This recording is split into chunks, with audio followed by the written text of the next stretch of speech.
నమస్తే.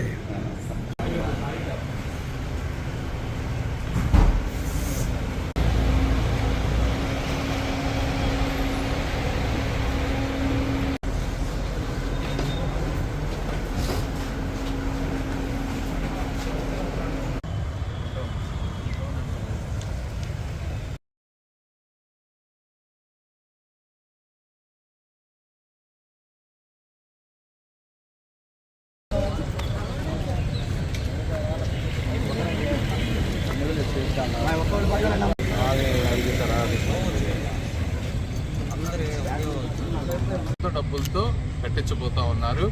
ఈ service black అనేది దాదాపుగా 3-4 సంవత్సరాల నుంచి అలా పెండింగ్ పడిపోయి ఏమీ ముందుకు వెళ్ళినటువంటి పరిస్థితి. ఈ క్యాంటీన్ కానీ లేదా బ్లడ్ బ్యాంక్ కానీ లేకపోతే ఇంకోటి కానీ ఆ సర్వీస్ బ్లాక్ అంతా కంప్లీట్ అయితే ఇవన్నీ మంచిగా జరుగుతాయి. అది కాకుండా రెండోది 10 కోట్ల రూపాయలతో పొదిలి ప్రసాద్ గారు ఎక్స్టెన్షన్ చేస్తానికి ముందుకొచ్చారు. అది ఇప్పుడు ఉన్నటువంటి 2 బ్లాక్స్ కాకుండా ఇంకొక 2 ఫ్లోర్స్, ఇంకో 2 ఫ్లోర్స్ ఎక్స్ట్రా వేయడానికి ఆయన ముందుకొచ్చారు. మీకు తెలుసు పొదిలి ప్రసాద్ గారు ఎప్పటి నుంచో హాస్పిటల్లో ఇన్వాల్వ్ అయి ఉన్నారు. They continue to do good job. తర్వాత ఇంకొకటి వాళ్ళు పేరు చెప్పడానికి ఇష్టపడటం లేదు కానీ మెడికల్ ఐసీయూకి 4 కోట్ల రూపాయలు ఖర్చు పెట్టి ఇంకో 100 ఐసీయూ బెడ్లు చేయడానికి ముందుకొచ్చారు వాళ్ళు కూడా. అవి కూడా వర్క్లు ఇమీడియట్గా స్టార్ట్ చేస్తాం. ఇవి కాకుండా మీరు నాట్కో వాళ్ళు ఎక్స్ట్రా బిల్డింగ్ అది త్వరలో శంకుస్థాపన చేయబోతా ఉన్నాం. అది ఒక పెద్ద బిల్డింగ్ అవబోతూ ఉంది. ఇవన్నీ కాకుండా కూడా చాలా ఇష్యూస్ ఉన్నాయి. ఒకటి, అక్కడక్కడ పోస్ట్ గ్రాడ్యుయేట్ డాక్టర్స్ కానీ కొంతమంది డాక్టర్స్ కానీ ఇంకా ప్రైవేట్ ల్యాబ్లకి టెస్టులు రాస్తూ ఉన్నారు.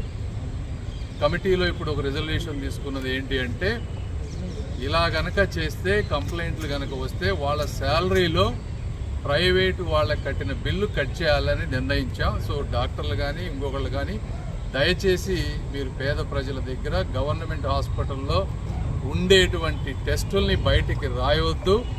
రాస్తే జీతాలు కట్ చేస్తాం. తర్వాత సీరియస్ ఎథిక్స్ యాక్షన్ కూడా తీసుకోవాల్సి వస్తుంది.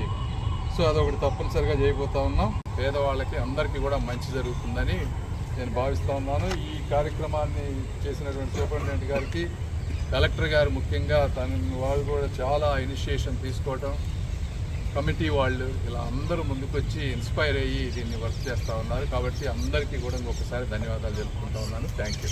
అది ఇక్కడ డిస్కషన్లో జరిగినటువంటి టాపిక్ కాదు. ఇప్పుడు ఓన్లీ గుంటూరు హాస్పిటల్కి సంబంధించినటువంటి విషయాలు ఏదైనా ఉంటాడు కానీ చెప్తాను. గవర్నమెంట్ హాస్పిటల్లో ప్రతి డాక్టర్ పైన క్లినిక్ ఉండదు, ప్రైవేట్ క్లినిక్లు ఉన్నాయి, వాటి మీద యాక్షన్ తీసుకుంటారు. అంటే ఇందులో ఇది చాలా లాంగ్ టర్మ్ ఇష్యూ. మీరు అలా చేస్తే అసలు గవర్నమెంట్ హాస్పిటల్లో పనిచేయడానికి డాక్టర్లు దొరకరమ్మా ఈరోజు పరిస్థితి. గవర్నమెంట్ హాస్పిటల్ ఇచ్చేటువంటి శాలరీలు బయట ప్రైవేట్ ప్రాక్టీస్లో వాళ్ళంతకు రావు. మనం రియలిస్టిక్గా కూడా ఆలోచించాలి. ఇవన్నీ చేస్తున్నా కూడా ఇంకా గవర్నమెంట్ స్టాఫ్ అక్కడక్కడ మనకి ఇబ్బంది ఉన్నటువంటి పరిస్థితి.